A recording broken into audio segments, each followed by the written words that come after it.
Hello, and welcome to another Win Daily show. My name is Michael Raziel, and we are talking NFL Week 4 betting lines. I got my man Sia Najad as always, but got another special guest. We got my buddy Cody from the Full Slate podcast. Cody, how you doing today, man? I'm doing great, guys. Thanks for having me on. Excited to talk some Week 4 NFL action here. Excited to get your takes, get your lines. I know it's baseball season, and you were crushing the no runs first innings. You taught me what that was, and then I was. yeah, and then I saw the subsequent tweets. So we don't have to get to that part. You were Yeah. 3-0, and we're gonna leave it there. See how you doing tonight, buddy?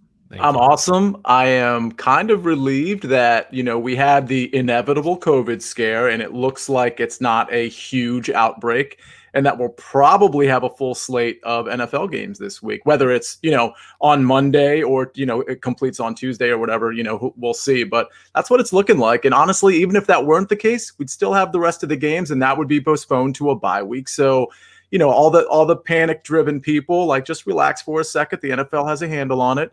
Let's talk some betting lines, my friend. The NFL also has a lot of money, so they'll figure out exactly what needs to be done there. And I think one other thing, my favorite part about this, obviously, we want everyone to be safe. We want everyone to be healthy. We've talked about that enough ad nauseum. My favorite part was going on Twitter and seeing all these, like the freaking Zach Galifianakis meme, where like you have the guy and he's like, if the Ravens, they move their schedule to this day, and then the Browns, and then they're like doing all this schedule shit. Like, it technically will work, but guys, that's not going to happen, right? So I really enjoyed seeing all that. Cody, were you shaky a little bit for a second when you saw all this stuff go down? Honestly, the fact that the baseball playoffs are here and they're going on at this point, knock on wood, without a hitch, I was a little skeptical. I remember we had the Marlins scare early, then the Cardinals, and we got through, like, some teams had played 20 games. The Cardinals had played like 5. Yeah. Here we are. They're in the postseason. So I'm optimistic that the NFL will figure it out. It's fewer games, less travel. So cautiously optimistic, right? Knock on wood, of course, because I'd be lost without NFL Sundays. Yes, that would just be terrible. But thankfully we are here. The ironic part, it looks like the Marlins have already won their first postseason game, and it looks like as of last showing, the Cardinals were up. So look at that. I guess COVID doesn't stop anybody. So let's jump right into it, guys. We know Cody is a seasoned veteran in the sports betting space, so excited to hear what you got. If you have any fun hot takes, obviously Sia does this thing a lot, and I just love talking about it. So we'll just get right in. I think one of the most exciting slates, and if this is not a Thursday night football game, let's be honest, I don't know what is. We have the Denver Broncos traveling up to MetLife Stadium to take on the New York Jets. Line to open at -2.5 to the Broncos. It's actually switched. Guys, the Jets are getting points. I don't know if anybody's watched the Jets games yet this year, which I couldn't blame you if you did. If you have Red Zone, you haven't seen too much of them, I can promise you that. But the Jets are terrible. And somehow the Jets are getting a point and a half in certain places on DraftKings right now. It looks like it's 2 points, which is ridiculous. And 91% of the money is on the Jets. So something scares me there. We had Jeff Driscoll. He's down. It looks like Brett Ripien, former Boise State legend, if I'm not mistaken, is going to be starting the game there. Cody, I'll open it up with you. You're in New York City right now, literally. You had to have at least seen one Jets game. Do you think there's any planet where the Jets should be receiving? Should be giving away points, be favored by 1.5? I would say typically not. And it's funny, guys, because I started looking at the lines last night, taking some notes, and the line I saw for the Jets was at +1. And I saw this line and I was like, wait, why are the Jets underdogs? Because you think about it, Denver, short week, going West Coast to East Coast. As you said, starting Brett Ripien, which personally I'm not the biggest college football guy. I'd never heard of him. And you look at the Jets, they have been absolutely pathetic. I'm a 49ers fan. A couple weeks ago, the Jets laid an egg. I'll admit it. I bet on the Jets last week in a teaser versus the Colts. I thought they would show up. I obviously took a big L on that one. And you know what? I'm going to test my fate again with the Jets. It scares me that public money percentage on the Jets there, but it's high. It's high. But this Broncos team is really banged up. Cortland Sutton's out. Philip Lindsay's banged up. We know Von Miller is out for the year for them. Jerry Jeudy banged up. I like the Jets in this spot. Adam Gase is pathetic. He's like one of the more hateable guys, it seems like, in sports, period. Not just football.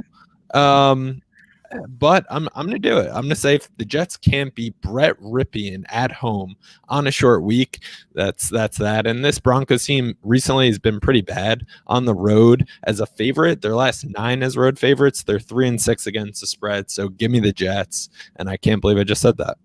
Yeah. Write that one down. I'll clip that out. Don't worry. We'll make clips of the show. I'm gonna put you on blast for that one. Perfect. Yeah. Retweet that Am one I for gonna me. keep you in that clip with Cody, or are you gonna take the Broncos? So first of all, I'm sure you too, and I always make fun of Michael for this, Cody. So you probably have the collective age of 28 years old or something. So from a tenured guy like myself, it's pronounced Rippin. And the only reason I make that correction is because he is the son of Super Bowl champion Mark Rippin, who won it in 1991 with formerly known as the Washington Redskins. So he has a pedigree. He was pretty solid for that. He was, right? Levitard-esque. So he has the pedigree. I mean, at least if you want to go that far in terms of apple not falling too far from the tree. Listen, Denver was one of my teams that I liked, before the season started. All those injuries happened. They had, you mentioned all the injuries, but they had an additional injury to their defensive line yesterday. I guess, or not yesterday, last week. I guess they're, I guess you could say the Jets are sort of playing for Adam Gase's job, but they're not, because nobody believes in Adam Gase in that locker room. I'm going to go with the Broncos. I think Rippin is going to be decent. I think Judy is playing, and they do have Hamilton and Patrick, and KJ Hamler is healthy, Melvin Gordon, no Phillip Lindsay. So put all that together, I'm getting a point or two. This is the same thing last Thursday when I said, listen, Jacksonville's actually giving points. I have to take the other team. And I hate to reduce it to that, but we have 2 bad teams in here, 2 bad quarterbacks, if we're being honest about it. I'm just going to go ahead and take the team that's actually getting points. I know it's not many points, but I'm going to go with the Broncos here. I'm sorry, Cody. Man, we bring you on and you're just nosedive right into the ground. But I appreciate your honesty. Hey, it's okay. I'm happy to be backed into the corner from the start here, 2-on-1. I'll try to hold my own. I'll admit this much: I like the Jets a lot more at +1 than I do giving points. Yes. But I still think they're the better team, and we'll see. I don't know. I'm just hoping that we get a Blake Bortles sighting. That's kind of what that's my money on the game, is give me Blake Bortles. Gonna have to, again, it's the Jets. They've just looked so bad. I mean, the Colts defense beat the Jets last week.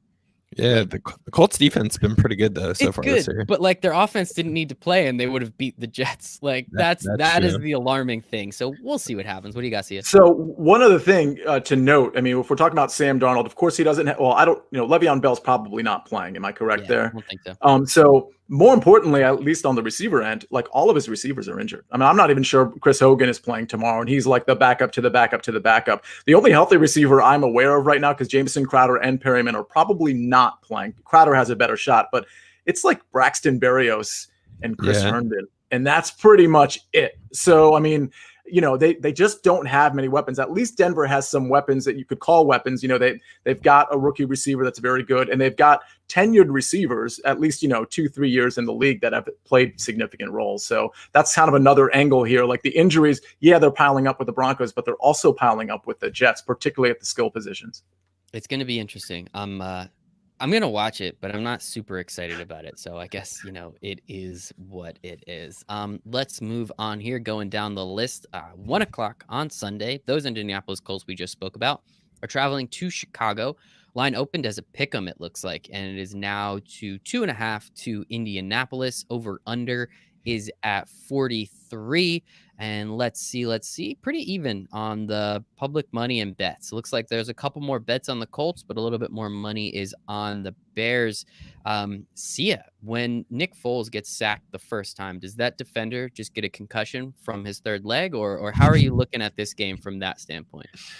So this is a tough one, but I actually think Foles and the Bears are so much better than Trubisky and the Bears. And I think there's going to be when Foles came into that game last week, you could tell all the players, Anthony Miller would catch a ball and he'd just rush back to the huddle. Like they were immediately more motivated than they were with Trubisky. And then you've got the Colts, who I think have sort of always been kind of fraudulent. We always talk about the Colts and Jonathan Taylor and that great offensive line, and it is great. But they also have Phillip Rivers and a host of receivers that Phillip Rivers can't get the ball to. The back end of their defense is not bad, but it's not good. And, they got a good defensive line, a decent front seven. So I like the Bears. Like, if we're going down narrative street, I just like the fact that the Bears have Foles right now and just a more motivated team. And if they weren't playing such a fraudulent team in the Colts, this is my words. I mean, Cody, you might have a different take here, but I'd probably be fading the Bears in this spot, but they happen to be playing a team that I think people think is better than they actually are. So give me the -2.5. I like that. I want to see that number to get to 3, though. If that number can get to 3 and the public is just continuing to shit on the Bears, that looks so much better. Cody, I misspoke. I'm sorry. The Bears are getting the points. I said -2.5. So give me the Bears and the points. My apologies. Yep, you're good. Cody, what do you got?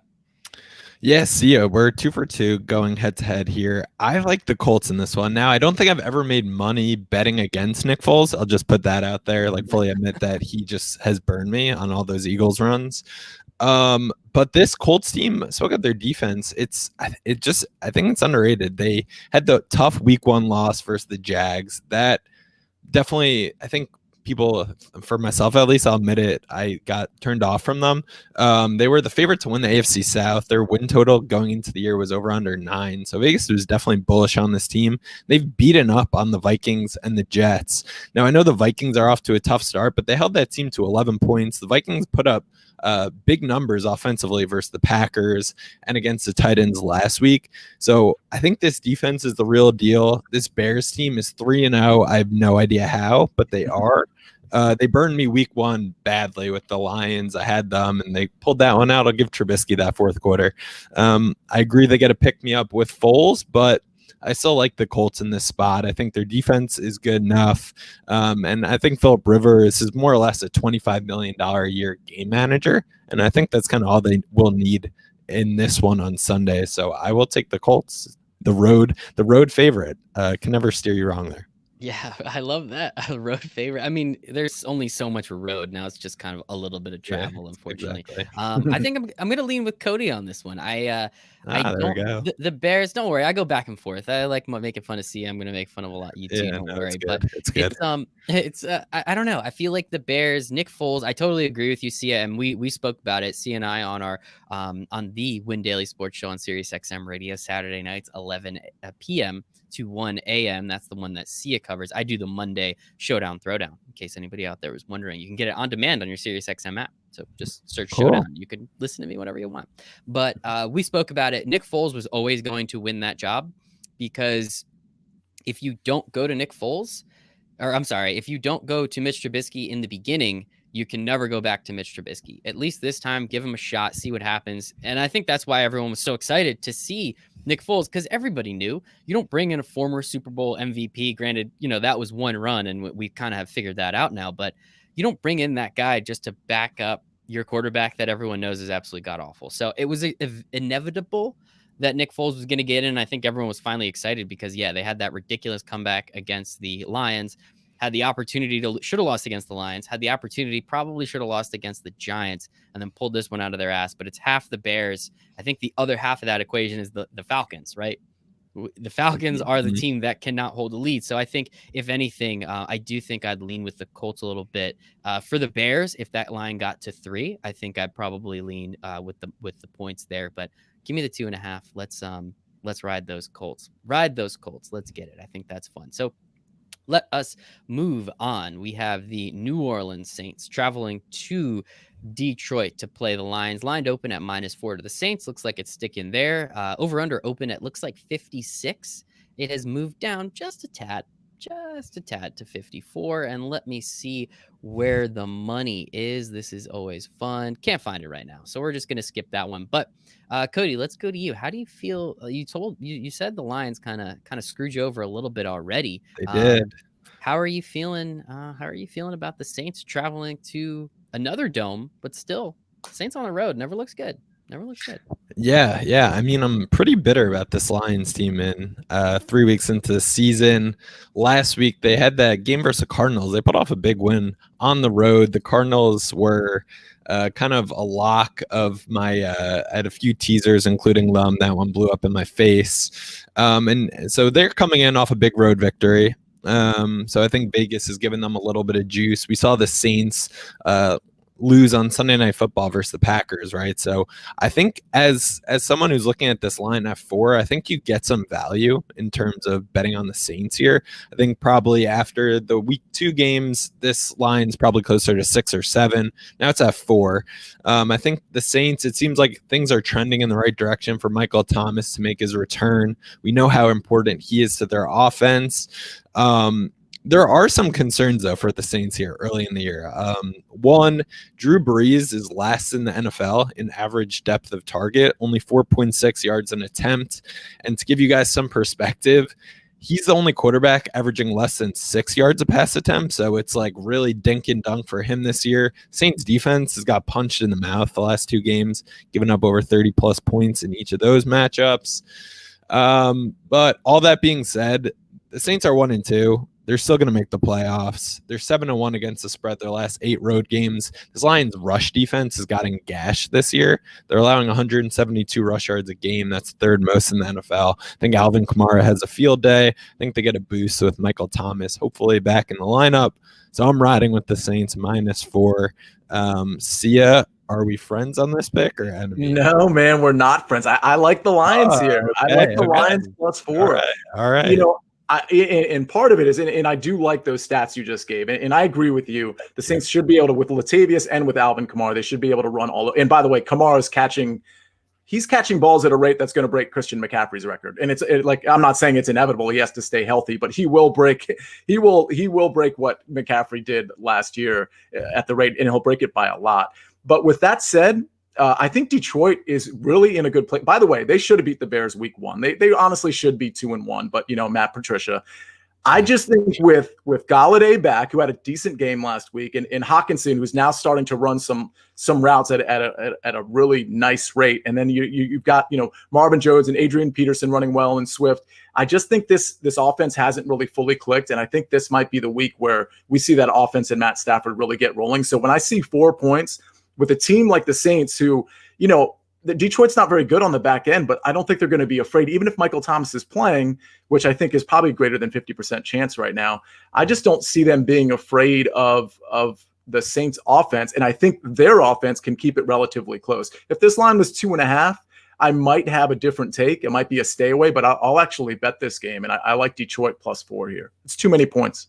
C is also super salty about that Detroit Bears game because he was we were touting it since like May. It was so bad. It's May. C is like, you have to take it, and it all would have worked.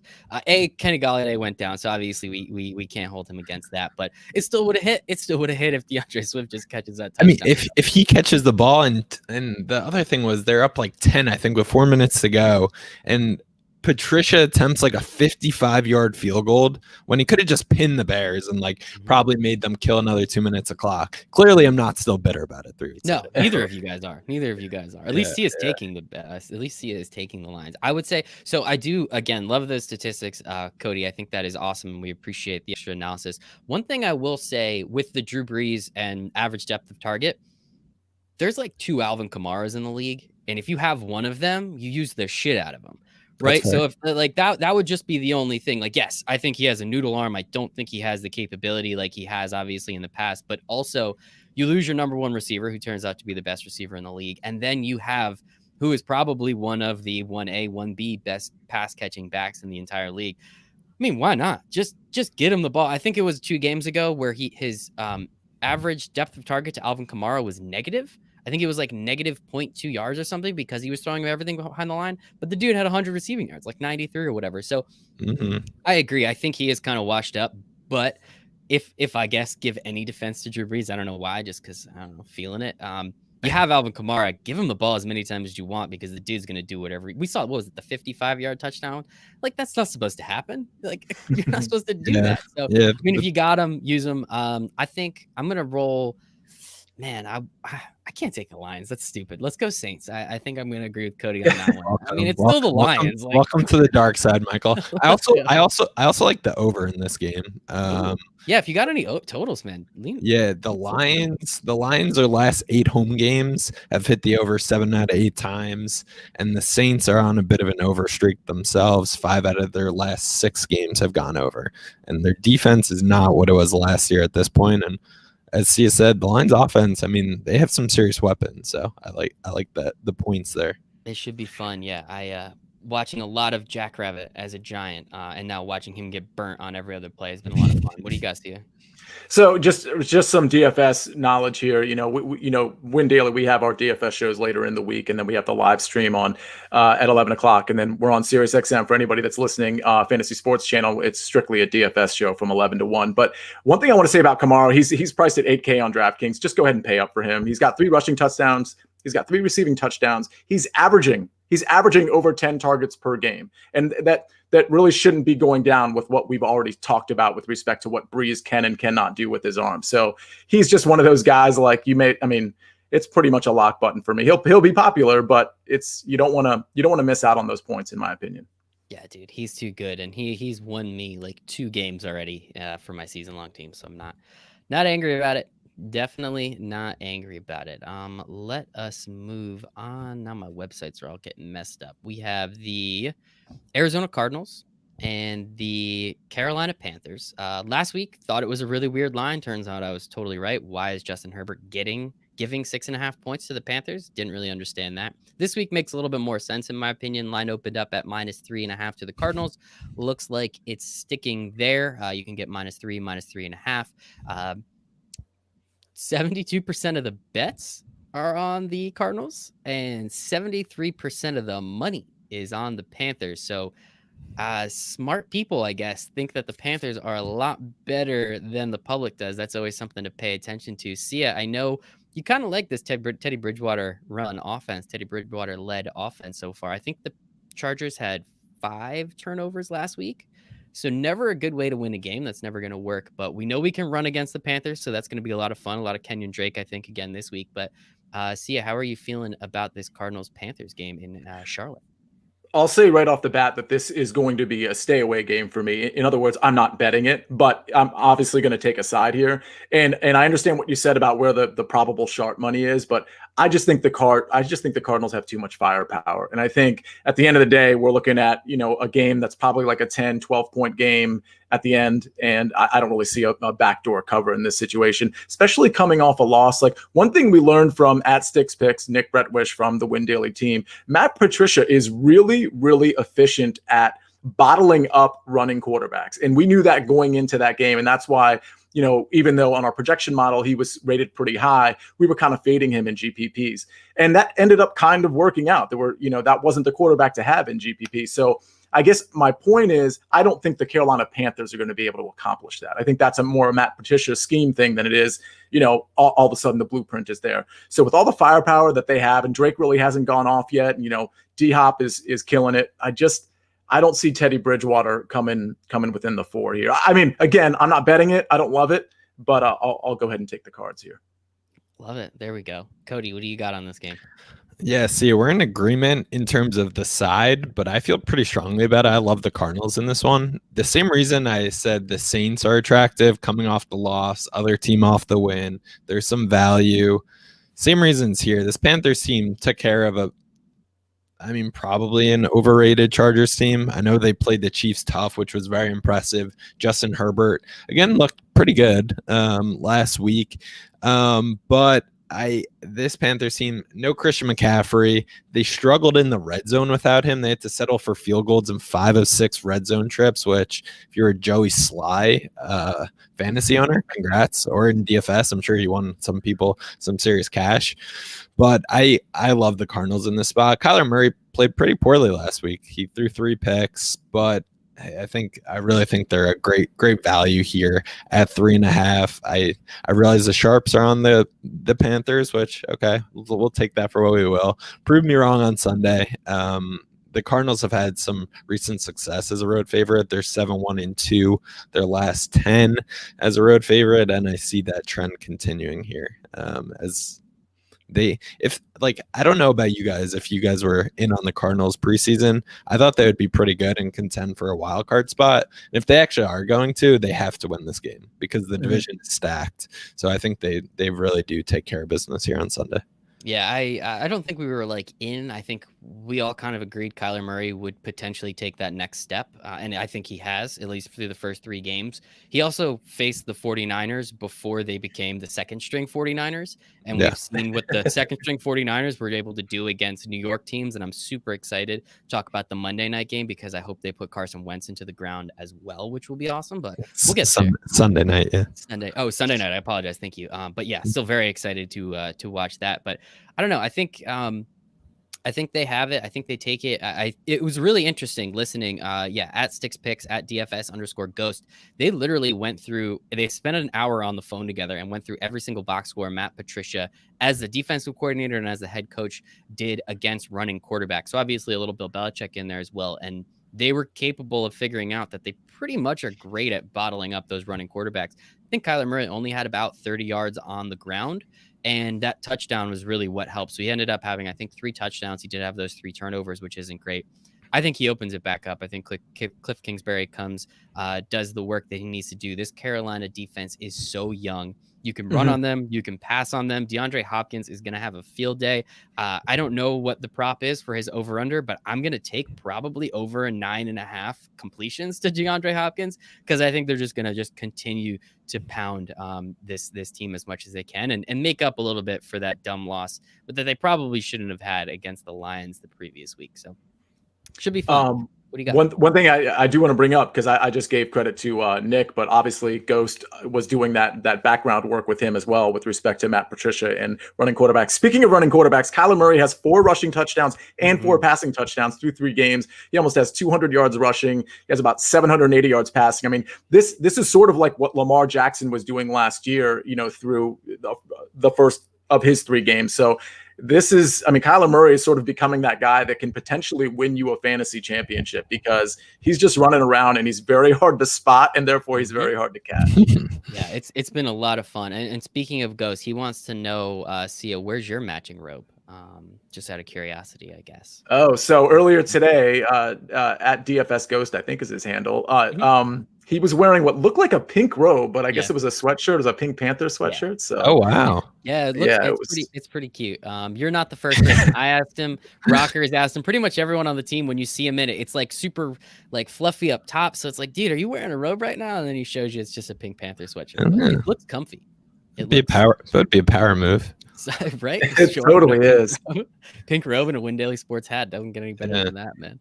All right, let us move on. We have the Jacksonville Jaguars and the Joe Burrow Bengals. The Bengals are favored by 3. It opened there. It is staying there. And oh my God, about half the bets are on the Jags. About half the bet, a little bit more bets on the Jags than the Bengals. 99% of the money is on Jacksonville +3. What is going on? What world are we living in? And this is from a very reputable source. So that is very, very interesting. 99% of the money? That feels like an error. That's almost impossible.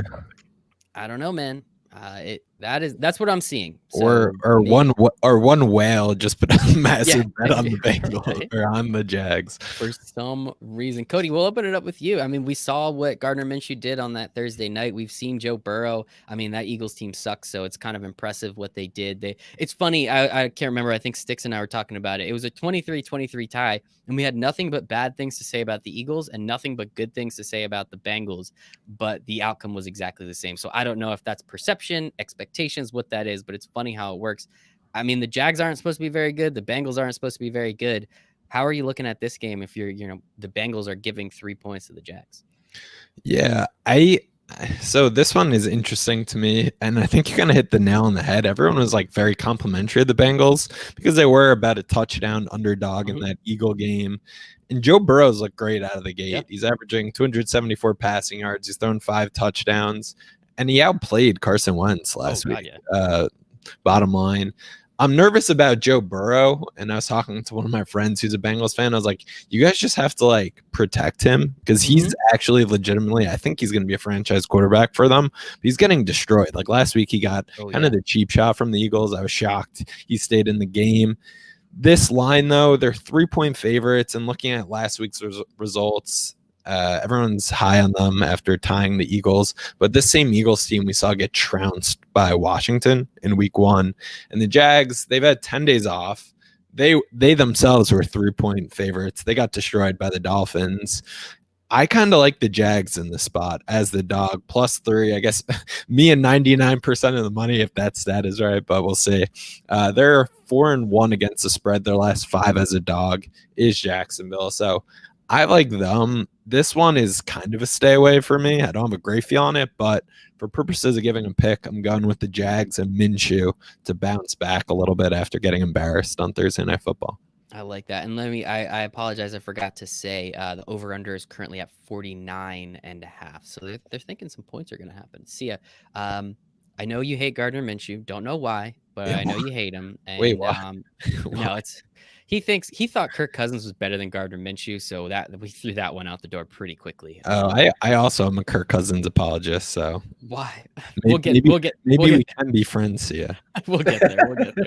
Well, hold that thought, because I yeah, actually like we'll the get there. Bengals in this game. So, Okay. but I do love the extra rest that the Jags are getting, but the Bengals have been pretty competitive in every game they've played, including the Chargers in week 1, which that was supposed to be a game. Of course, Tyrod was at quarterback, and that's a different evaluation. But I think the Bengals are a pretty decent team. It's funny, Cody, you bring up Burrow getting killed, because we mentioned that on the podcast last week. I was criticizing the Bengals because they had Jonah Williams coming back as a left tackle, but instead of drafting T. Higgins, they could have drafted another offensive lineman. Instead, they drafted like their 5th receiver. I understand T. Higgins caught 2 short touchdown passes last week, but that very well could have been, Boyd or AJ Green or Auden Tate or, whoever on that squad. So yeah, they didn't do Burrow any favors, but the way he's been playing, I think the Jags, and we talked about the Jags last week too. This is part of the reason we liked Miami last week in that Thursday night game, is because I don't think we appreciate who the Jags really are yet. And I think they're closer to the team we thought they were before the season started than what we saw in weeks 1 and week 2. So I'll take the Bengals to finally, squeak out a win here by 4 or more. I like that. I'm rolling with the Jags, though. Minshew magic all day. Let's go. I think the Jags, I do like the extra couple days of rest. I think that's going to help a lot. Joe Burrow still hurts. Can almost guarantee that one, as Cody said. There was hard shots. There was the one he left the game, and everyone was like, is he coming back? And thankfully he did to lead them to that tie. And it's just, again, I love the fact how we're looking at 2 teams that had completely different expectations, and how a 23-23 tie affects them, I think, is interesting. I do think that the Eagles are not even overrated anymore. I think people realize they just kind of suck. So that 23-23 tie doesn't mean quite as much as maybe it would have in the beginning. So yeah, I want to see James Robinson, what he can do against this Bengals team. He should be able to run the ball a little bit against them. So that should be fun. We saw what Nick Chubb and Kareem Hunt were able to do. So if you have James Robinson, play him. Definitely, this is a week to play him. I think that would be pretty important. So we'll see what happens there. But should be a fun one either way. He looks like the real deal, James Robinson, by the way, out of the backfield. Even in garbage time versus the Dolphins, he can catch passes. He looks like he's got a little pop in his step. He's good. It's awesome, man. Sticks Picks, he went to the same college as Sticks Picks did. So that's FCS Illinois State. I was going to say, what? Illinois State, wow. Illinois State FCS school. What do you guys see? I went to an FCS school as well, James Madison. So Illinois State. I went to Rutgers, birthplace of college football. Yeah, I went to IU, a perennial Big Ten powerhouse. Oh wow, what a one-upper! Jesus, this guy. Me, I guess. You got me. I do want to say sarcastic in terms of football, but yeah. Since we brought up James Robinson, I almost hate to say this, and I hesitate to say it, but this could be a nice, finally, like a bounce back spot for Joe Mixon in DFS. I think he's 5.8K, 5,800.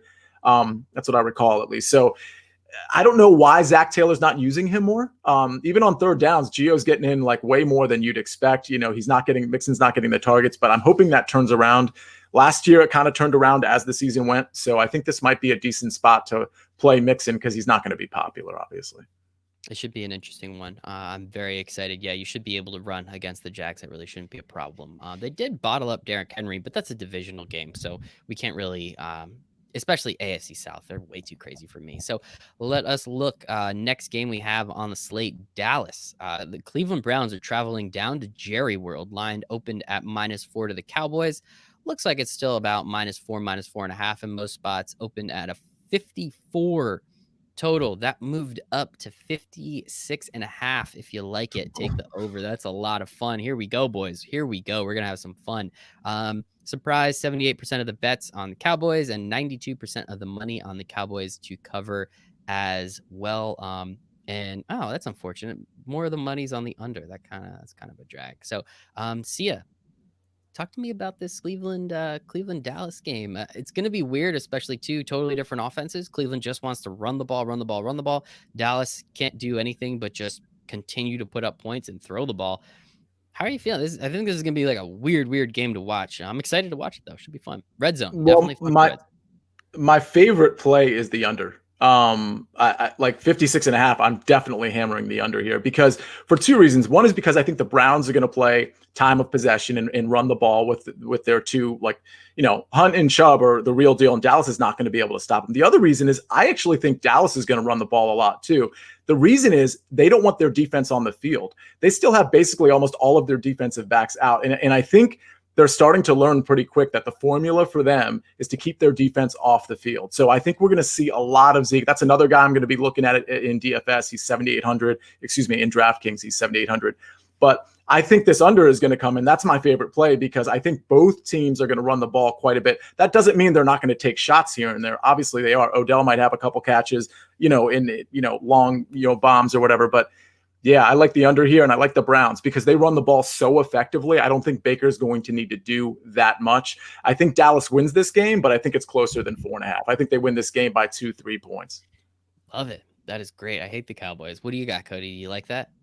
Yeah, I do. I do love the Browns pick. I was very bullish on this Cowboys team coming into the year. Dak was my MVP pick.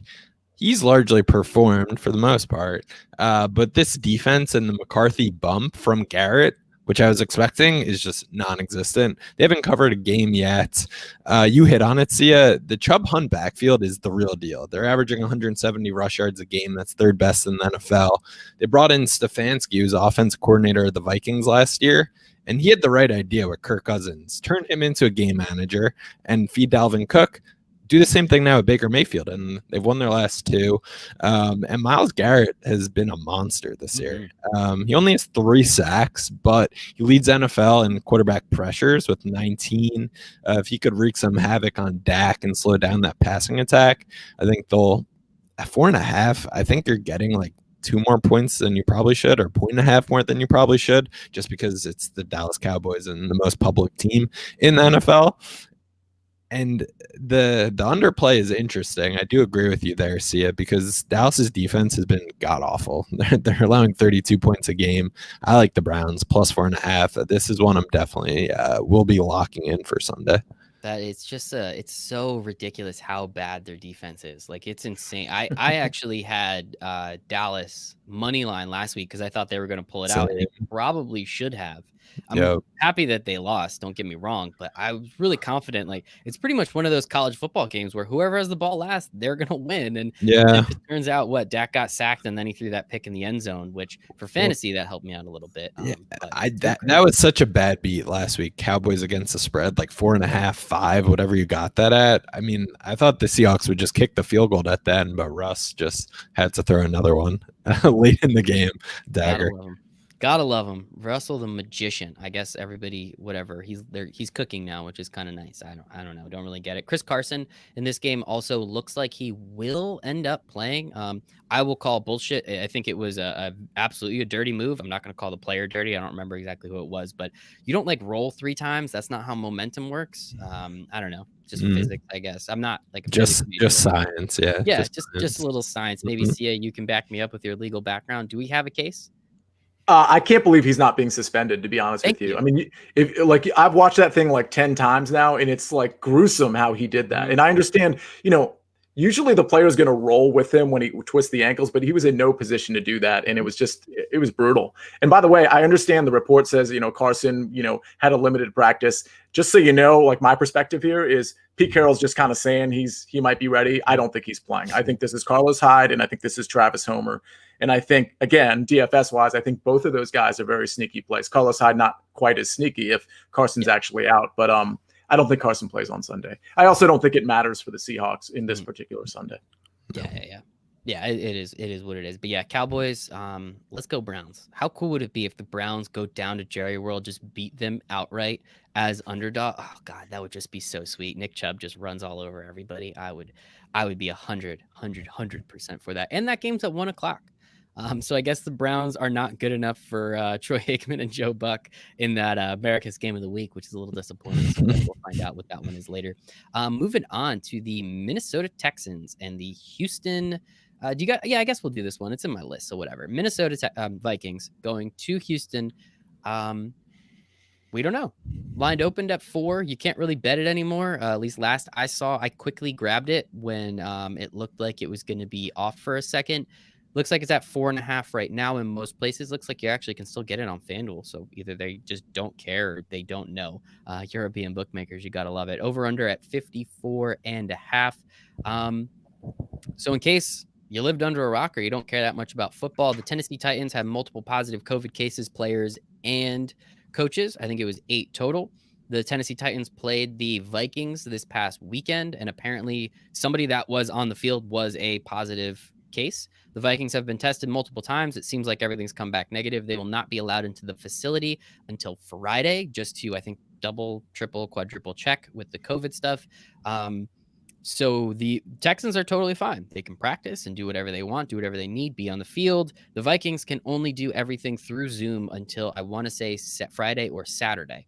So this is the first test we have. Obviously, this is the first time we're seeing this. We've seen this in baseball, but hey, you just kind of do a double header a couple of weekends in a row and nothing matters. You can't really do that with the NFL, as we'll also get to the other intended game with the Steelers and the Titans. But Sia, I'll open up with you with here. Does this, how much does this affect the way you would have bet the game, comparing it to just a normal, hey, the Vikings are, +4 to the Texans? Yeah, it affects it. I mean, the fact that you can't get on the practice field and be in the facility, it's different. And you have to travel on top of that. So it definitely affects it. I don't really have a point margin I would affect it by. Like, I would say it's probably worth, 1.5 to 2 points if we're going to reduce it to that. And that's part of the reason I like the Texans here. The Texans have had the most unfair schedule basically in NFL history, with the first 3 teams they had to play in Kansas City, Baltimore, and the Pittsburgh Steelers. I mean, maybe I'm overrating the Pittsburgh Steelers a little bit, but the Ravens and Kansas City with the Steelers is just so obnoxiously unfair in my opinion. So now they get the Vikings. The Vikings played really well last week. I don't think the Vikings are nearly as bad as people think, which is why I was on the Vikings last week against Tennessee. But in this spot, I just think the Vikings are in a tough spot here. And I think Houston's, I don't love this line. This is actually a stay away for me. If it gets down to 3, I would take the Texans. 3.5 makes it more of a stay away. But if I had to make a pick, I'd make the Texans my pick. Yeah, I don't think it's going down. I think the only way it's moving if it goes up. Because of the fact that the Vikings aren't going to practice. I just took it at 4.5 just because I was like, this is the first time I get to do this. This is so fun. Actually, I went to take the Steelers at -2 and that wasn't there. So I was like, shit. Well, let me get the other game then. So I don't know how smart of a bet it's going to be, but I do have the Texans at -4.5. Took that on Monday when that information came down. Cody, how about you? How much does this affect the game for you? With, everything, I guess, that we know as well. Yeah, I don't know. I kind of am on the side. I think the Vikings are going to play pretty well this weekend, just because I think there's a desperation element to this. Yes, they haven't been able to practice, but they'll be able to kind of do their meetings and their prep virtually. I imagine they might be a little out of sync, so the under's interesting to me. But I just don't think the Texans are 4.5 or 5 points better than like most teams in the league at this point. I've been pretty disappointed what I've seen from them. Last week I loved the Steelers in that spot, and the Texans punched them in the mouth early and then just kind of folded in the second half. Deshaun Watson I feel bad for, because he's kind of on an island out there. They trade away Hopkins. Obviously they still do have some playmakers there on paper, at least. I don't know. It seems like to me Bill O'Brien may have run his course in Houston. And I like the Vikings. I mean, week 1, their defense was terrible versus the Packers, but they put up points. Last week versus the Titans was a tough loss for them. But I just want the points in this situation. I think these teams are fairly even. So I will take the Vikings 4.5, whatever you get it at. Yeah, when it opens up again, the only place I'm seeing it right now is FanDuel. Depending on your state, and how legal it is. I guess we'll preface with that. I think that's very important, but maybe not preface. What's the word I'm looking for, Sia? It's not preface. I don't know. I think preface could work. Okay, Yeah. cool. Yeah. I feel like preface should come before, but that's not the point. Yeah. I already took it only because I was so excited to take a COVID game. I'm not super confident in it at all, actually. I actually think I'd probably either stay away or roll Vikings +4. But I mean, this is kind of it for Deshaun Watson and this receiving crew. They're literally going up against nobody. Right. Harrison Smith is back there, I think, and that dude's 1,000,000 years old, still really good, but like, goddamn, how much longer can he play for? If they can't put up yards against this defense, yikes, this is going to be a problem. So I'm very curious to see what happens here moving forward too, because you said there's desperation for the Vikings. I mean, there's obviously desperation for the Texans too. They're both 0-3. So somebody has to come out. What's probably going to happen? Texans win by like 3 points, and of course the bet doesn't cover. So that's always the fun spot to be in as well. Let's move on. We got a fun one. Very, very fun one. We have the Seattle Seahawks. Looks like they're traveling down to blustery Miami. I hope you get to go to this game. Line opened up at 6.5 to the Seahawks. Looks like it's still 6.5 to the Seahawks. Number of bets, 80% on the Seahawks. About 70% of the money is on that 6.5 over under. Opened at 54, actually came down a little bit. It looks like it's at 53 right now. A lot of money on the over, of course, too, because we've seen these two we've seen the Seattle offense and the Seattle defense play. They're more injured now at defense. It looks like their first round picks out of Texas Tech. I want to say his name, Jordan Brooks. I know his last name is Brooks. I don't remember what his first name is. He was one of their pass rushers. He is now gone. He is injured. Doesn't look like he's going to play, as we already talked about. Chris Carson doesn't really sound like he's going to play either. Really the question is, how many touchdown passes does Russell Wilson throw? Cody, I'll start with you. How many do you think he throws today? Yeah. I mean, as a 49ers fan, it just, anytime Russell Wilson, like the plays he was making versus the Cowboys are so reminiscent of what I've seen his entire career versus 49ers, where they actually were doing a good job of getting pressure on him, but he's so crafty in the pocket, and then he hits on these deep balls to Lockett and Metcalf. This kind of seems like Russ's MVP year, right? The whole storyline of him never getting an MVP vote that was put into the ether very early. And so far, he's the leader in the clubhouse, in my opinion, kind of him and Mahomes. He's thrown 14 touchdowns at this point. Should be 15. Metcalf owes him one there. Seattle's defense has been terrible, though. They're allowing a league-high 431 pass yards a game. And you look at the opposite side of the coin here, the Dolphins are feisty. Brian Flores, last year, that team was supposed to be like really bad. Like there were people saying this team's not going to win a game. But Ryan Fitzpatrick, he's played for, I think there's a stat, he has beaten the Jags on 6 different teams. Like he's a true journeyman, but he does a good job of covering. So for purposes of betting, 6.5, Seattle off a big win against Dallas Cowboys, kind of like the game of the week last week. I think it's a little bit of a letdown for them. They're still going to win, but I think 6.5. Fitzmagic loves the late down 10 driving 3 minutes to go touchdown to Preston Williams. So I'm on the Dolphins here. They're 4-1 against the spread their last 5. I think they're going to be able to move the ball. They're not going to stop Russ. You can't stop him right now with the weapons he has. But 6.5, I like the Dolphins. I mean, they look good. They have 10 days off. I'm riding with Miami here. I think those 10 days help. And I think one thing, though, we'll have to see with their defensive backs. I think their entire secondary is hurt, or essentially most of them are at this point. So if, Russell Wilson doesn't throw 5 touchdown passes, I think that's going to be the most surprising thing out of this game. Talk to me. I know you're down in Miami. What's the scuttlebutt down in Miami about this? Boots on the ground. Yeah, I mean, I don't think anybody's really believers in this team, obviously, but I think everybody's really excited that Tua's on the sideline, with a clipboard. And once he gets in, he's going to be like, Brian Flores is clearly the coach to move this team in the right direction. I don't think anybody disputes that. And they piled up draft picks last year, and like all these young guys most of them are playing other than Tua, so they're going to be good.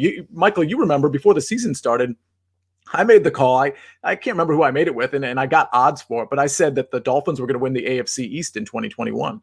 And I actually stand by that. I mean, I understand the Bills and the Patriots are obviously in their way, but whether it's 2021 or 2022, this team is built to win very soon, especially if Tua becomes the guy that we all think he is going to be. As far as this game is concerned, I'm actually going to go with the Seahawks. I understand the arguments with the Dolphins. I do think they're playing very well. I do think they're going to be able to move the ball. Don't forget Bruce Irvin is out for the season as well for Seattle. So it's not looking good for their defense, but it's Russ and this offense who are going to score a majority of the time they have the ball. And the one thing we know about Ryan Fitzpatrick is he does sort of have those games where he lays an egg. I don't think that's necessarily going to happen here, but I do think Russ is not going to turn the ball over. And I do think Ryan Fitzpatrick is more prone to turning it over one or two times as he's trying to play hero ball and coming back in the game. And I hate to factor in turnovers because they're so random. And it's just kind of silly to just assume somebody's going to throw an interception or get the ball stripped from them.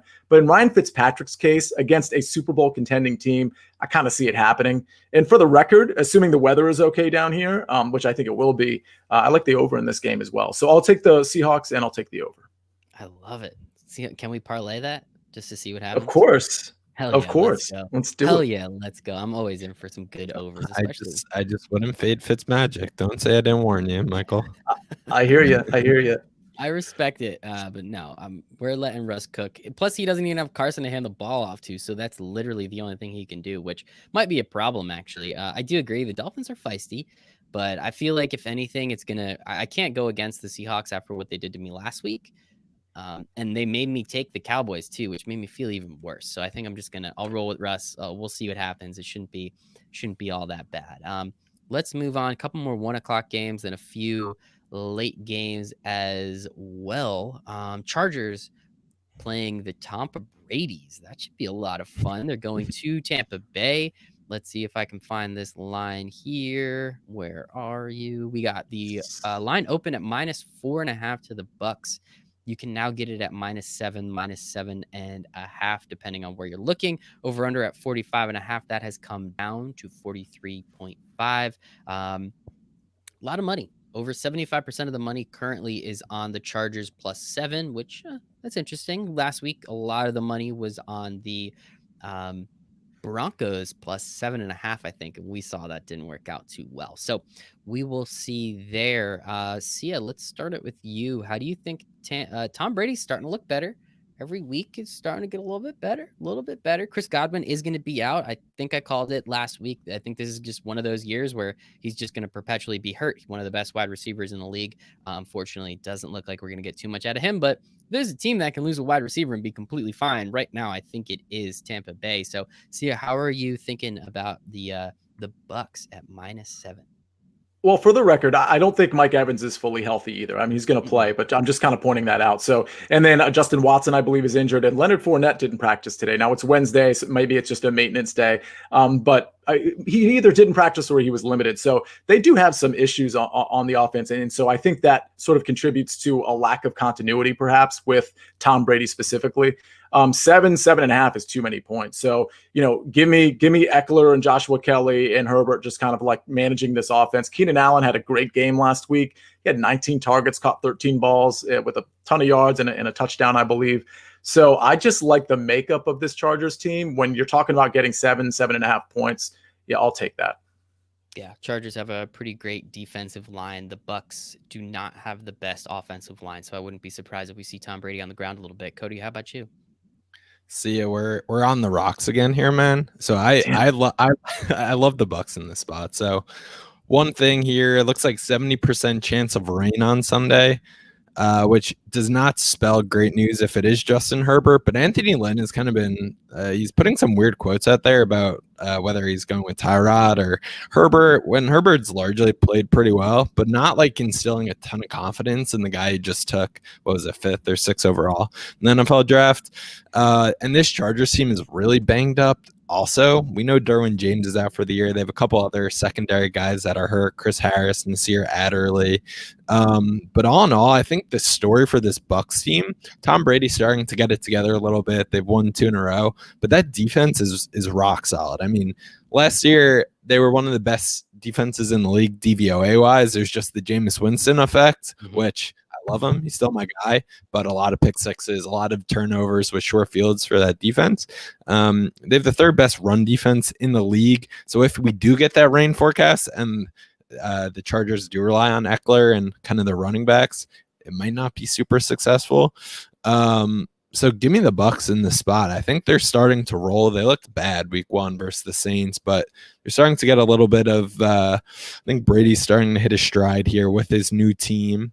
And this Anthony Lynn team, like, they're just not disciplined. They had 8 penalties last week. They turned the ball over 4 times versus the Panthers, who I think are one of the 3 worst defensive teams in the league. Mm-hmm. So I don't think this is like a get right situation for them on the road on the East Coast, early game in the rain. So give me the Bucs here, and I'll lay the points. Look at all those narratives, Sia. You know how much we love narratives. I mean, he just laid the narrative book across your face. What do you got? No, I like it. But I do want to say I should have qualified my answer. Anthony Lynn is easily one of the worst coaches in the last decade, as far as I'm concerned. So I'm not comfortable putting my money there. He's definitely like the 3rd worst coach in the league, maybe 4th worst. I mean, we got Joe Judge, obviously. That guy's hilarious. Zach Taylor, and then, of course, Adam Gase. Yeah.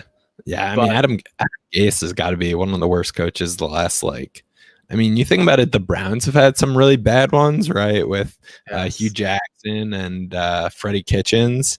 But Adam Gase just feels like at least those guys were funny and amusing. It was like betting on the Browns last week. It was like, how's Freddie Kitchens going to mess this one up? But Adam Gase just seems like a dick. Like, nobody likes the guy.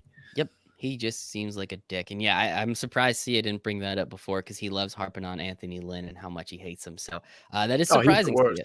Yeah, Cody beat you to it, I guess. I'm happy you mentioned Jameis Winston, by the way, the second best quarterback on the Saints, behind, of course, Taysom Hill, but in front of Drew Brees. So I hope he gets in gets some action soon. Yeah, Sean Payton's rush crush, Taysom Hill. There's something going on there. If there's something's weird. Someone's got. I mean, I don't know. Little blackmail. I don't know. Are Mormons allowed to blackmail people? I don't really know how it works. Please tweet at me at MichaelRazile1. Tell me if Mormons are allowed to blackmail people, because I honestly don't. But it's a weird one. It would have been sweet to get this at. Might have some weird mentions. That's fine. I don't get enough mentions. I think it would be awesome. We haven't even gotten to the Bills section or the Eagles section, so we'll definitely get some weird stuff. But yeah, it would have been sweet to get this at 4.5. 7 is a lot. I do think the Bucs roll here, especially, as Cody said, he just narrative after narrative after narrative, which I love. And so we'll see. I think Tom Brady is really starting to hit his stride. Yeah, Chris Godwin's not out, but we saw Rob Gronkowski actually run routes last week. I think he had 7 targets, which was kind of cool. So I do think the Bucs lay it on the Chargers here. And yeah, the Chargers won't be able to run the ball. We saw the Alvin Kamara, which we all just kind of, waxed poetic a couple minutes ago about. Like, he wasn't able to run the ball against the Bucs at all. Like, tell me Austin Eckler. Tell me with a straight face Austin Eckler is a better runner than Alvin Kamara, and I'll laugh. Oh, well, I think they're going to be able to run the ball against the Bucs, by the way. But I also think in short area passing, Eckler is going to be really good too. And I think Herbert's going to lean on that with him and Hunter Henry and Keenan Allen specifically. So I don't think they're going to open up the game plan for Herbert, but I think he is going to be able to sort of check it down to some of these guys and get them in space. It definitely, we saw that last week, right? We definitely saw that last week. A little bit of a different defense, but it's definitely going to be interesting. So let's move on. So let's do the Baltimore-Washington Football Club game. Looks like the line opened at -12 to Baltimore. It's now, looks like it's up to -13. Over under started at 52. It's now all the way down to 54, 46.5 is looks like the high right now. I mean, the Ravens look like shit.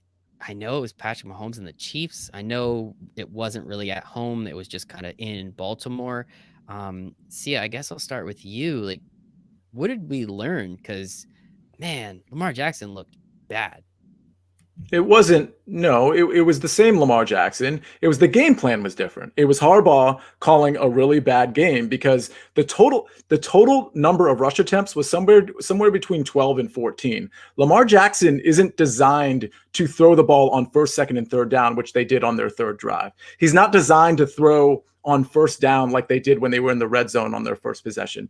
The whole design of the Ravens is to run the ball down your throat and open up the play action. And for some reason, they decided they didn't want to do that in this Monday Night Football spot against the Chiefs. So I don't think Lamar looked he did look bad. By the end of the game, my problem with Lamar was he sort of mentally checked out of the game, I thought, in the fourth quarter. I mean, Like there were some balls, it almost looked like he was throwing it away. And it just, I was a little disappointed there. But I think the Ravens actually cruise here. I don't, the Redskins, Washington's front seven is very good, but of course their star D end is probably going to be out, and they're just not going to hold up. I mean, this is talk about a horrible spot for Washington. It'd be one thing if Baltimore was coming off a nice win and they're feeling good about themselves, but they're feeling terrible about themselves, Lamar in particular. I actually think RG3 gets in this game in the fourth quarter because it's going to be that big of a blowout. And I think Harbaugh is going to realize, hey, this is your old team.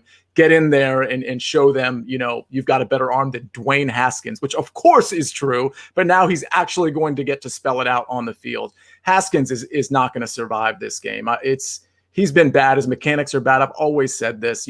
He's got a good head on his shoulders, but he's just not an NFL quarterback. He's not a starting NFL quarterback, in my opinion. And that's going to really show up on Sunday. Yeah, I think the Ravens just lay the hammer. I think this is one of those like 54-13 kind of just drubbings. Hollywood Brown, 10 catches, 150 yards, maybe not 10 catches. He's a 5-catch, 150-yard, 2-touchdown kind of guy. Cody, how do you feel about it? And if you couldn't tell, Sia is a Washington Football Club fan, so maybe that's where. Oh wow, I'm sorry. Also, RG3, friend of the show. Always got to mention that. Sorry, Cody, keep going. Oh wow. Shout out RG3. Yeah, I think this is a big bounce back spot for Lamar. I totally agree with everything you guys have said to this point. He only threw for 97 yards. Chiefs defense is better than I think people realize. Like they're really fast. Spagnuolo, he knows what he's doing clearly. I mean, the poor Washington had their kind of time to shine week one, I think. Now, I think Water is starting to find its level here. Haskins has only completed 56% of his passes.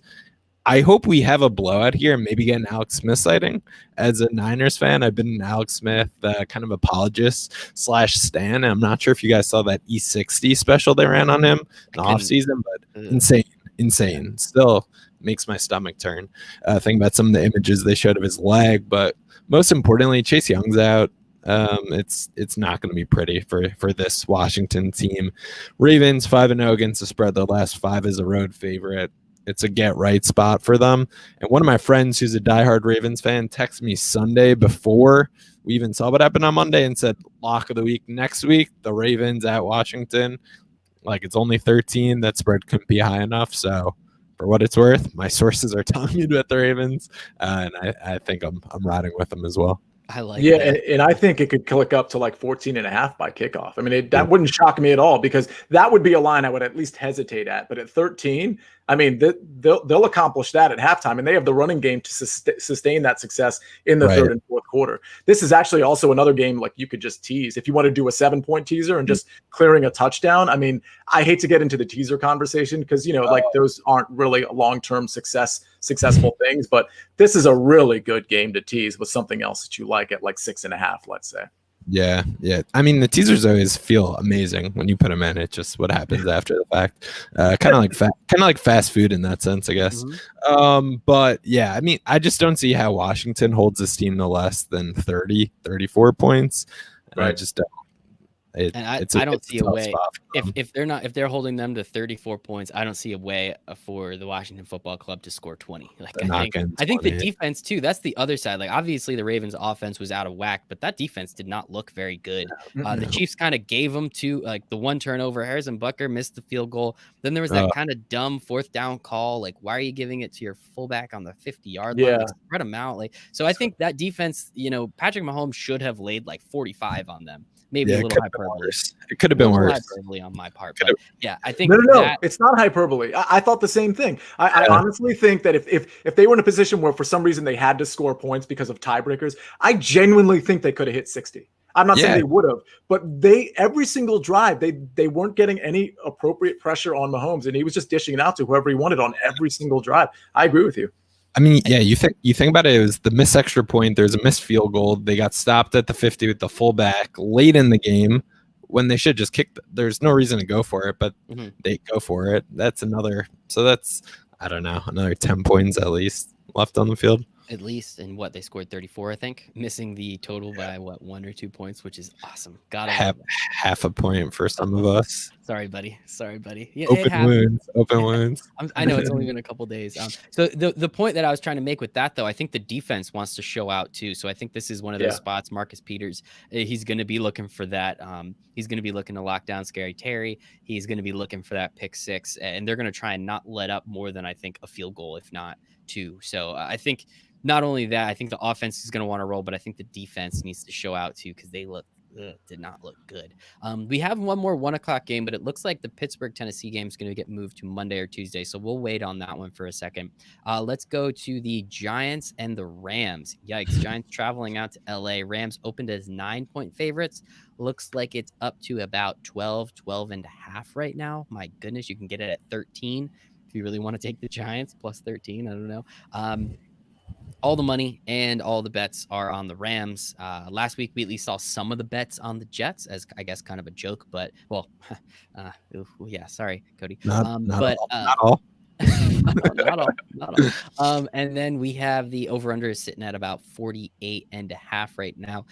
Cody, I know you're a 49ers fan, so maybe you know a little bit more about the Rams. You're also living in New York, so maybe you hear a little bit more about the Giants. Is there a way the Giants can cover this spread? After watching what the second string team of the 49ers did to this offense and offensive line, I mean, what do you think the Rams do? Yeah, I mean, the 49ers were without 12 of 22 Super Bowl starters in that matchup, and it was never really close. They outgained the Giants 420 yards to 231. Love it. They only had the ball for less than 20 minutes in that game. We know Saquon's out, which is unfortunate, but their 3 running backs, they had 10 attempts for 17 yards. Daniel Jones is legitimately their best running back at this point. Rams, they had an absolute roller coaster of a game, right? They're down 28-3. They come all the way back. They're winning. They kind of get screwed by a late pass interference call in that one. They look very impressive out of the gate. I didn't think they would be great this season, but I've quickly flipped my opinion. I think there's a legitimate chance that there are 4 playoff teams from the NFC West this year. All this being said, I think the Giants, this is one of those spreads where it's like, no doubt the Rams win by 2 touchdowns. But then it's like, you think about it's NFL, and the NFL betting is always a weird world, right? Like the Rams, that matchup versus the Bills was a big deal for them. They're going back coast. I mean, they traveled right in between from east to west and then back and forth. I think that the Giants are going to cover. It's one of those bets that you'll lock it and you'll be like, this was stupid, but you'll get like a weird pick six. You'll get the long Daniel Jones run or something. I think the Giants are going to show up to play. I think Rams, it's a little bit of a letdown spot for them. The Giants have actually been pretty good recently as a road dog. They're 4-0 against the spread their last 4.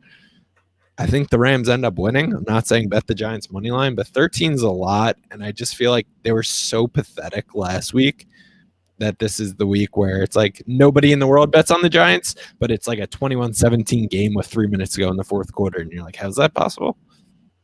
Wow. Thank you. I really appreciate that, man. Thank you so much. Yeah, I know. As a Giant fan, maybe that gives you hope. I don't know.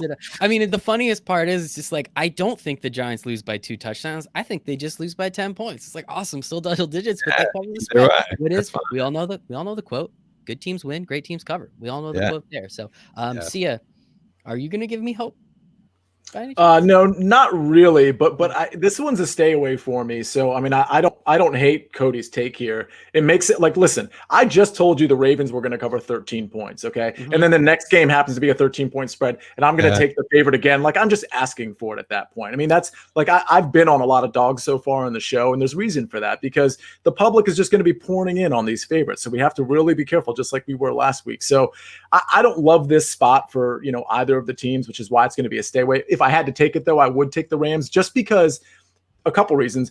I can't believe how incompetent the Giants were last week. I mean, I'm really shocked at how incompetent they were on offense. I'm shocked they didn't utilize Dion Lewis differently. I'm shocked that they even bothered to use Devontae Freeman, to be honest with you, after, signing him, a few days earlier. So I think that like the reason I'm starting to lean the Rams is because I'm starting to realize that Joe Judge and Jason Garrett are even worse than I thought, which is like abyss level coaching acumen. So here I am with McVay coming off a loss, a brilliant coach, a top 3 coach in the league. Probably I'd probably rank, the obvious, the king, and then Kyle Shanahan, and then maybe McVay right after that. So I just 13 points over the course of 4 quarters. I think I lean Rams, but I don't love it.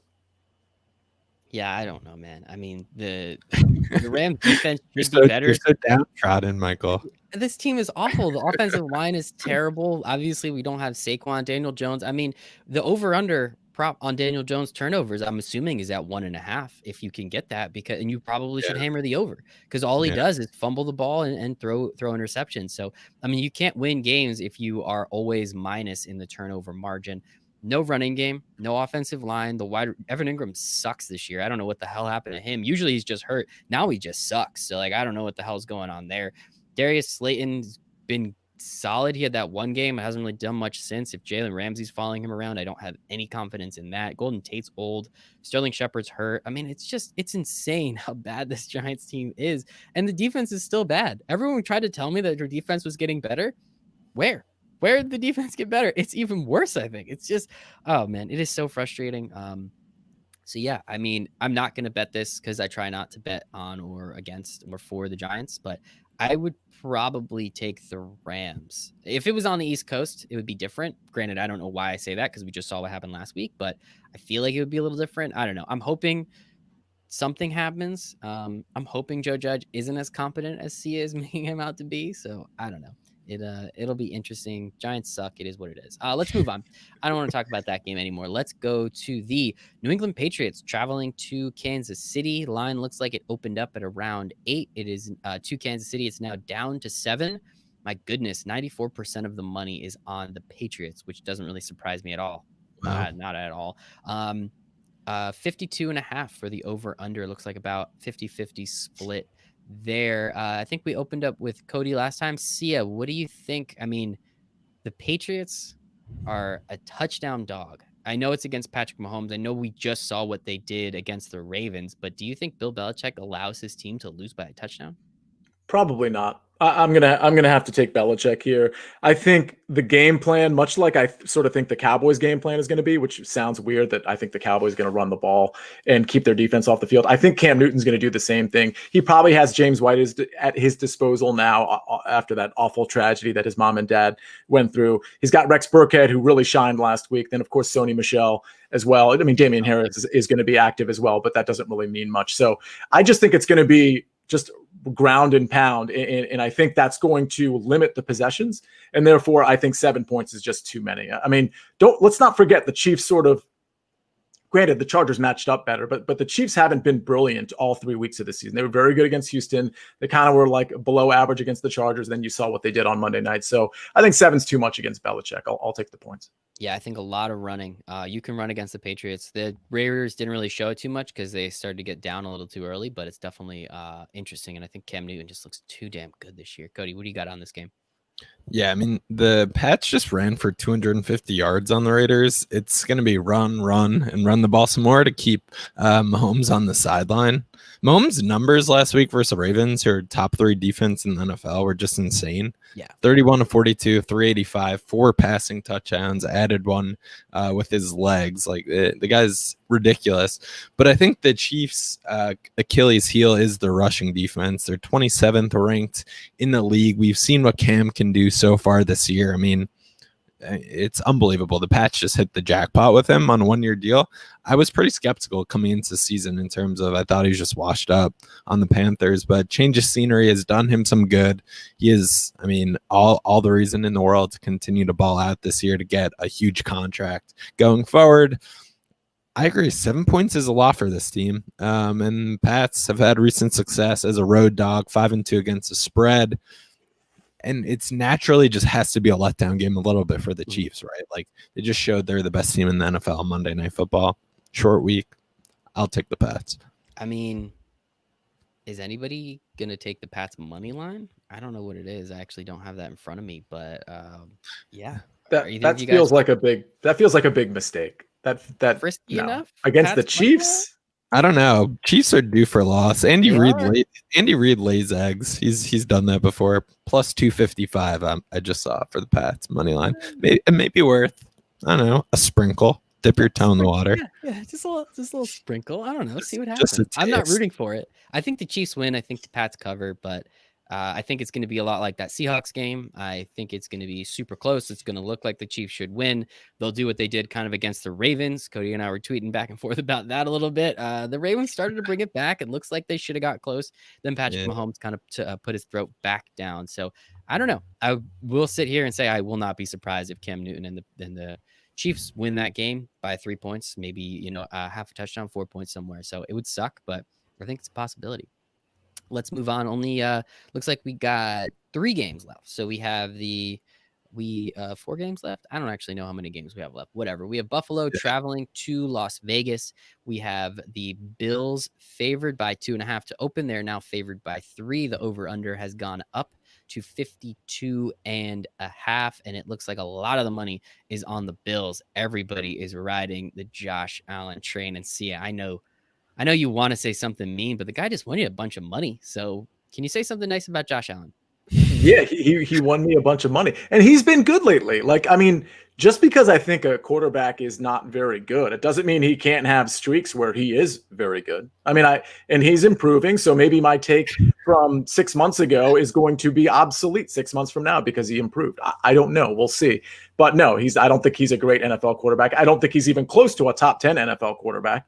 But, I guess people will argue with me because they'll see stats through 3 weeks and they think 3 weeks is a big enough sample size. So I will say I have gotten tweeted quite a bit. My friend Seth Jacks Seth Jacks showed me his stats over, I think it was a 14-game period, or maybe it was an 18-game period. But I see what I see, man. And the inaccuracy issues haven't fully gone away. So we'll see what happens as the season goes on. But as far as this game is concerned, I don't. This is definitely a stay away for me. The Raiders are kind of banged up on the back end, and that worries me a little bit.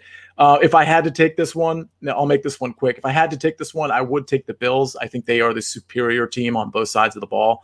But this one makes me nervous. 3 points is a decent amount. So Bills is my pick. I'm staying away from it. I like that. I think we all can agree Josh Allen has definitely gotten better. He still has some inaccuracy issues, but they've absolutely improved. He finally has a real wide receiver. I think that absolutely helps having Stephon Diggs on his team, not having John and Jaron Brown. I'm sure is helping him in not only the confidence department, but on the actual play calling department and the scheming department. I think that helps.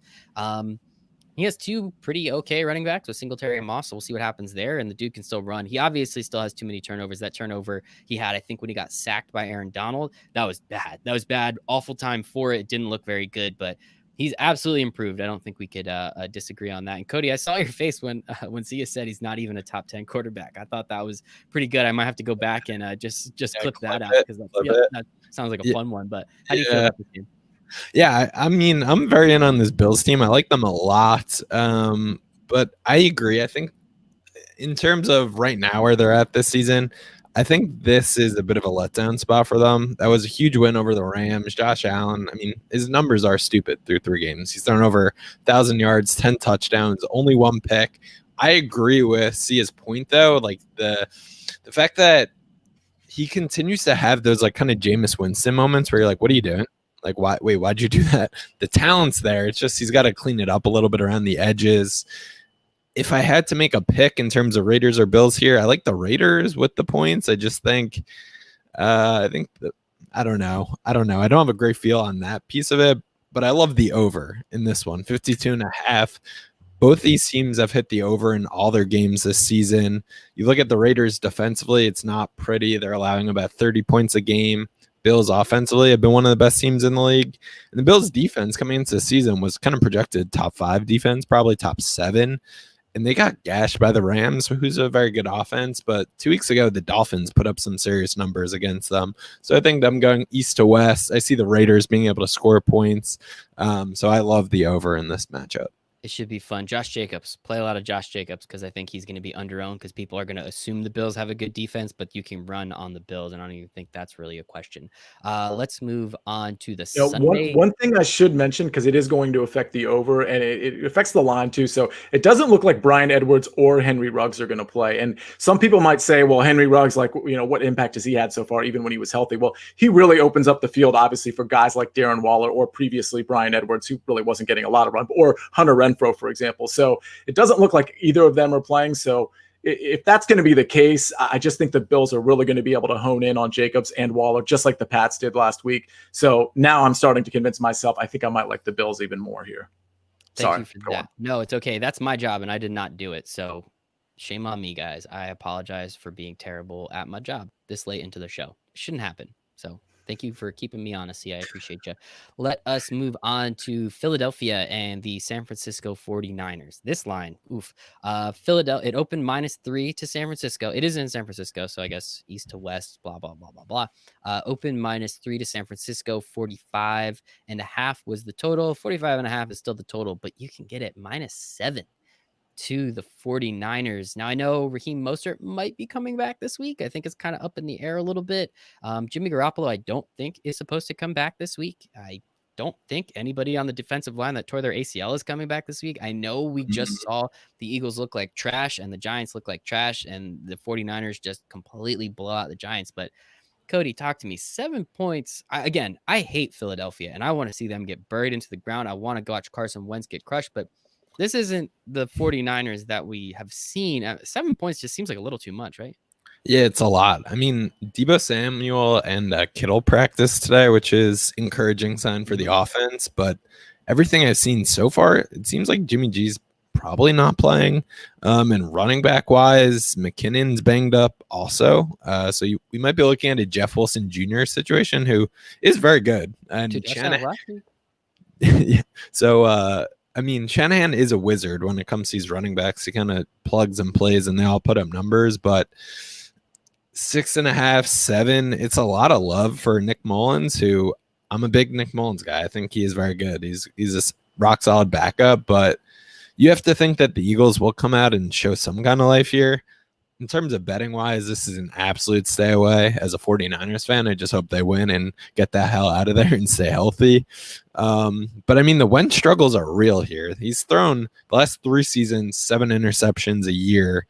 He already has 6 picks this season. So the Jalen Hurts bandwagon, we know Philly's not shy in terms of expressing themselves as a fan base. So if they lay another egg this weekend, I think that rumor mill is really going to be stirring. So for me, it's a stay away. I mean, 49ers and a teaser somewhat interesting, but I'm probably staying away from this one. It's such a weird line. I don't know. It opened at -3, -3.5 for a reason. To go all the way to 7 this quickly is alarming. One thing I will say, my favorite part about the Jalen Hurts pick is not the fact that they drafted a quarterback in the 2nd round after signing Carson Wentz to like a 4-year, $120 million deal. It's the fact that they took the worst quarterback they possibly could in Jalen Hurts, because he's not good. That's my favorite part, is they took a quarterback in the 2nd round who's just blatantly not good. We saw the Packers do it with Jordan Love, which was hysterical too, but it's even funnier because then the Eagles knowingly and purposefully did this to themselves. What did they think was going to happen if Carson Wentz struggled at all?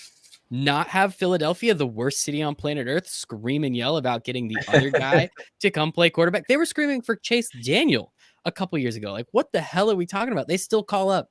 I'm telling you, anybody that's out there, listen to WIP. It's hysterical. You can find stuff online just from the clips. They're still asking, how do they get Nick Foles back? Still to this day, they're looking for Nick Foles again.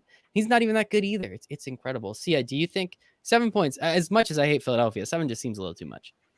Yeah, it's too much. I'll be on Philadelphia here. I do like that the Niners are getting Kittle back, and most likely getting Kittle back. And Deebo. I think McKinnon's going to play. I think McKinnon and Wilson are going to play. I don't think Mostert's going to play, and I don't think, like you said, I don't think Jimmy G's going to play. I'm pretty sure about that. So I also like Mullins, but I think 7 points is too much. I mean, they definitely have their backs against the wall, and this Niners defense really is banged up, big time, especially on the back end of it. So I think guys like Greg Ward Jr. and Miles Sanders and Zach Ertz are going to be able to, get things rolling enough to cover the line. As far as the Eagles are concerned, I just wish for their sake that they could go back to their Super Bowl days where they had a real coach. And that would, of course, be Nick Foles. Because, by the way, he's the one that called the Philly special. I mean, we've all seen that replay, right? Well, Doug Peterson gets the credit and never, ever actually mentioned the Philly special as Nick Foles coming to the sideline on a timeout. Anyway, the point is Peterson always gets in his own way. I don't really know why he has the reputation that he has because I don't think he's an elite coach at all. But, yeah, Nick Foles would be the better guy in that offense for sure. Either way, I'll take the Eagles +7.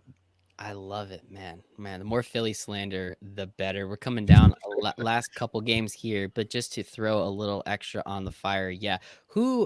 Jake Elliott hit a 60-plus yard field goal against the Giants a couple years ago, and with 19 seconds left in the game, punted to ensure a tie. I mean, I know the division sucks, and the Cowboys have one win, and the Redskins have one win, so they're only I guess it's technically like a game and a half behind, but. Man, what happened? He used to have such a big dick, and now it's like it just shriveled up. Yeah, see, what do you got? Yeah, but that wasn't really the big error because they had that 5-yard penalty. Yes, they could have kicked the field goal. I might have punted it too because you're almost putting Cincinnati in field goal range. The problem was when they got to the point where it was a 54-yard field goal, they decided they would set up for the 54-yard field goal instead of actually trying to march down the field and get an extra 5 or 10 yards. That was a gigantic mistake, and it was a mistake that really illustrated how little faith they had in Carson Wentz. I mean, what a ridiculous move to set up on whatever hash you want to set up just so that you can kick the 54-yard field goal when you have plenty of time to get 5 or 10 yards. It was 59 yards. Like that was after the penalty though, right? It was 59 after the penalty. No, it went from 59 to 64. Okay, I got you. Yeah. But like regardless, the point is the same. It's like why are you diving to the hash mark? As I was watching in real time, I was like, how much faith does he have in Jake Elliott? I mean, it must be a lot. And then it wasn't when it was a few yards.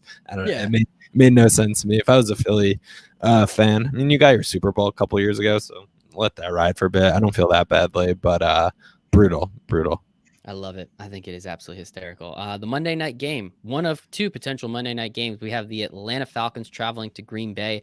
Opened at -5 to Green Bay. It's now to -7, over under 56.5. Man, this would have been a fun one on the Sunday slate for our DFS friends. Sia, how do the Falcons go up 20 and lose by 3 touchdowns?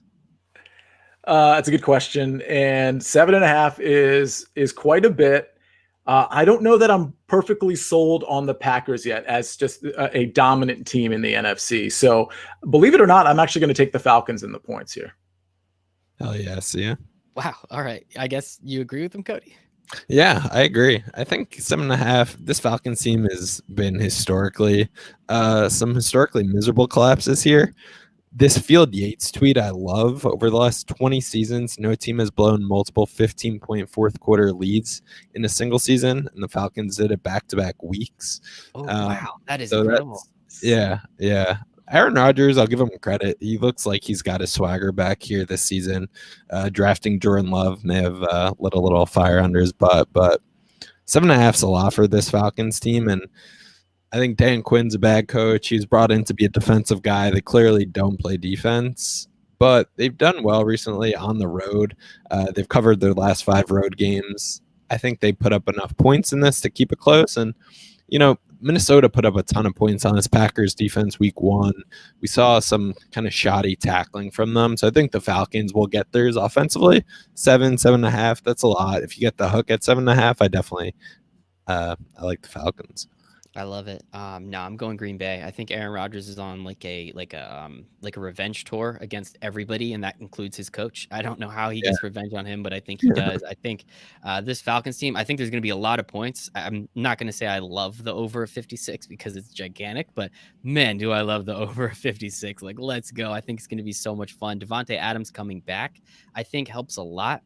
We saw some legitimate wide receiver play out of Lazard, a little bit out of MVS. I can't really say his name. It's too fast for me, but it's fun, man. And I think Aaron Jones is incredible. CNI, we were definitely not on Aaron Jones, or at least as much as everybody else, because we said there's no way he scores as many touchdowns as he did last year. And I think he's on pace to break what he did last year already. So joke's on us a little bit. Cody, you got one more thing?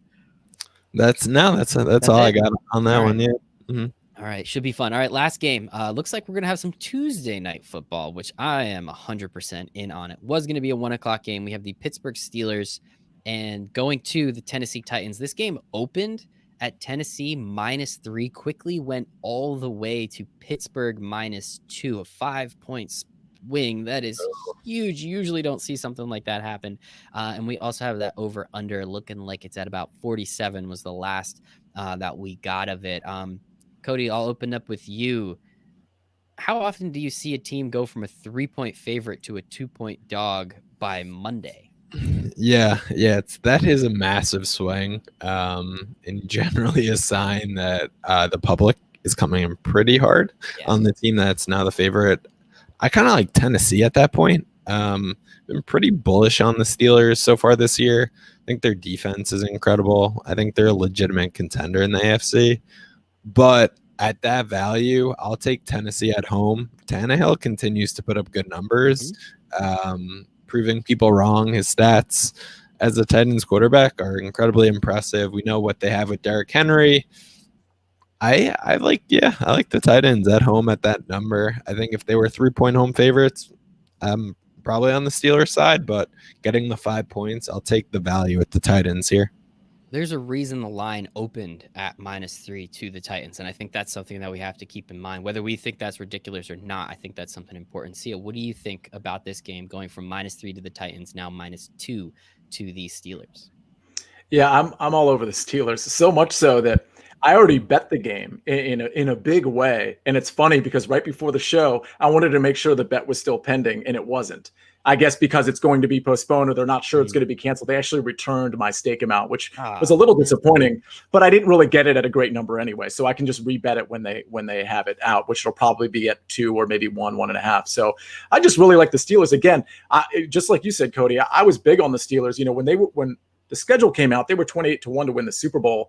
Now they're down to like 20-1. But the point is once you get past the Kansas City Chiefs and the Baltimore Ravens, I think the Pittsburgh Steelers are probably the next best team in the AFC, or at least there's an argument for it. And I just don't think Tennessee is very good. Obviously, their schedule hasn't been very good. You could say the same about Pittsburgh, but I just think Pittsburgh is elite on offense and not necessarily elite on defense like people think, but I think they're very good on defense. And I actually think they're the better squad on defense and offense than the Tennessee Titans. So I think they win this game. And by the way, I don't think that offense has fully clicked yet. You know, Connor has been out. You know, they're trying to get Deontay Johnson into the offense. Now he might have a concussion. Juju's trying to get back to form from 2 years ago. So I think they're sort of in this mode where they're not even at 80% capacity. And I think we're going to start to see over the next few weeks them really starting to steamroll teams. I think it starts this week. Yeah, I'm going to stay away from this game. If I was to take a side, I'd probably take the Steelers. One thing, the Titans, again, divisional game, but gave up 30 points to Jacksonville, which we saw only put up, 13 against Miami. They gave up 30-plus points to Minnesota. Probably should have lost that game.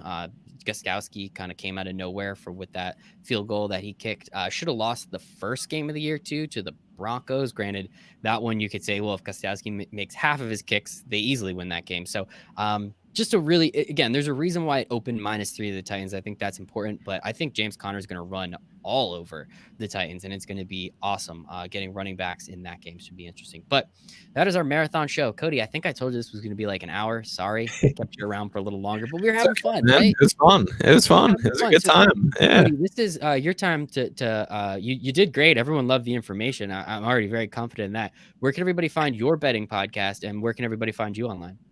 Thanks, man. Yeah, hopefully the information turns into some winners. We shall see. Either C or myself will be happy this weekend. Yeah, so you can follow me on Twitter at Full Slate Cody. My brother and I, we have a sports betting podcast called Full Slate on the Blue Wire Podcast Network. During the NFL season, we do 2 shows a week. So we do a weekly pick'em pod, actually just recorded earlier. So I got a nice test run with some of my takes in. So that drops on Thursdays. And then we do a Sunday evening, Sunday Scaries podcast, kind of recapping the week that was and giving some plays for the week to come. So yeah, give us a follow on Twitter, Full Slate Podcast. Give me a follow. Shoot me questions, whatever it may be. If you love my picks, hate my picks, somewhere in between, it is what it is. It is fun. And Cody is a part of the, I want to get it right, NRFI gang. No Oh, runs Nerf. first Yeah, inning. yeah. No runs first inning. Got off to a hot start earlier today, 3 for 3. I've lost 4 since, but we have a late game starting here soon, so maybe Yeah. get back even. Yeah, we do. Awesome. Sia, where can everybody find you on the internet? At Sia Najad, or parading around Discord in the Win Daily expert chat. Yes, absolutely. You can find me at Michael Rosio1. We sincerely appreciate our friend Cody for coming on. I'm confident we're going to get him back on again sometime soon. That was a lot of fun. Next week, it'll be back to the main trio. We'll have Sticks Picks back, but we thought it's fun. We'll get some guests every once in a while. It's more fun that I way. love So, it. Cody, we appreciate the hell out of you. For Sia, for Cody, for the Win Daily Sports family, for myself, we all hope you make it a very profitable week 4 in the NFL.